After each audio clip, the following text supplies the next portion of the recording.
দীর্ঘদিনের অচলাবস্থা কাটিয়ে প্রাণচাঞ্চল্য ফিরেছে দেশের ক্রীড়া অঙ্গনে। জাতীয় স্টেডিয়াম ঢাকা সরগরম ছিল ৪৮তম জাতীয় অ্যাথলেটিক্স নিয়ে। পাশের হ্যান্ডবল স্টেডিয়ামে বসে কুস্তিগিরদের মেলা। জিমন্যাস্টিক্সের চোখ পড়ল জাতীয় ক্রীড়া পরিষদে। তবে আলাদা করে নজর কেড়েছে কাবাডি।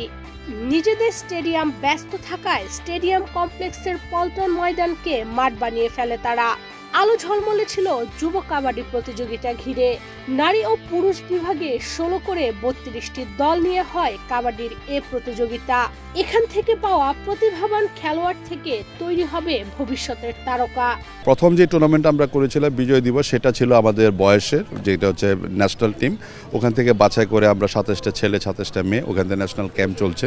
ওখানে ওই ক্যাম্প থেকে মেয়েরা ইরান যাচ্ছে ন্যাশনাল এশিয়ান চ্যাম্পিয়নশিপ খেলার জন্য, আর ছেলেরা নেপালের সাথে টেস্ট খেলবে। ওই টিমটা থেকে ওখানে বাছাই পর্বটা কাজ করেছে। আর এখানে যেটা হয়েছে, সারা বাংলাদেশে ৩১ ডিস্ট্রিক্টে আমার ৫২৯টা টিম ছেলে মেয়ে হয়েছে ৭,৪০৬ জন। আর এখানে আসছে ৪৬২ জন ছেলে এবং মেয়ে মিলে।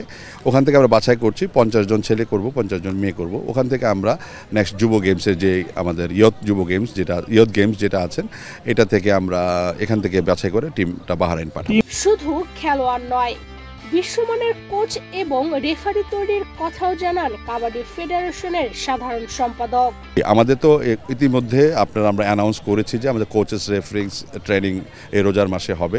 সেগুলোর থেকে যে আমরা কোচেস যদি আমরা ডেভেলপ না করতে পারি, এই প্লেয়ার বাছাই করে কোচেসদের হাতে দিতেই হবে। এখন এই জুনিয়র প্লেয়ারদেরকে আমরা যে বাছাই করেছি, এই প্লেয়ারগুলোকে আমরা বিভিন্ন কোচের আন্ডারে দিয়ে দিব। সেটা দেশি বিদেশি সব ধরনের কোচ থাকবে, কারণ এখন কাবাডি একটু কাস্টমাইজ হয়েছে, নিত্য নতুন পলিসি মেকিং হয়েছে। সেক্ষেত্রে আমাদের কিছু ইন্টারন্যাশনাল এরিনা থেকেও কিছু কন্ডিশন ক্যাম্পের জন্য কিছু কোচকে আনতে হবে। লোকাল কোচ আমরা ভালো করছেন, ওনাদেরকে মিলে আমরা এটা করতে চাই। সেটা থেকে আমাদের ডেভেলপমেন্টের সুযোগ থাকবে।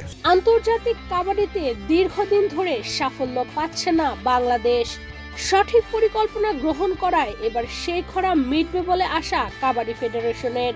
আমরা প্রস্তুতি নিয়েছি বলতে আমাদের বর্তমান যে টিমটা, মহিলা টিমটা যেটা আমরা সিলেক্ট করেছি, এই টিমটা এশিয়ান চ্যাম্পিয়নশিপ খেলার পরে নেপাল যাবে। নেপালের পরে ওয়ার্ল্ড কাপ আছে বাংলাদেশে, ইন্ডিয়াতে, ওখানেও খেলবে। তারপর আমরা কন্টিনিউ রেখে দেওয়ার চেষ্টা করব, বিকজ আমাদের আপকামিং অনেক এশিয়ান গেমস ২৬-এ আছে, অনেক কিছু টুর্নামেন্ট থাকবে। আমরা বিভিন্ন জায়গায় নাম্বার অফ ম্যাচ আমাদের দরকার, এক্সপিরিয়েন্সের সাথে নাম্বার অফ ম্যাচটা অনেক দরকার, সেটার জন্য আমরা চেষ্টা চালাচ্ছি। বিকেএসপির আগমনে কাবাডি আরও শক্তিশালী হবে বলে বিশ্বাস অনেকের। ইশরাত চৈতি, বাংলাদেশ প্রতিদিন।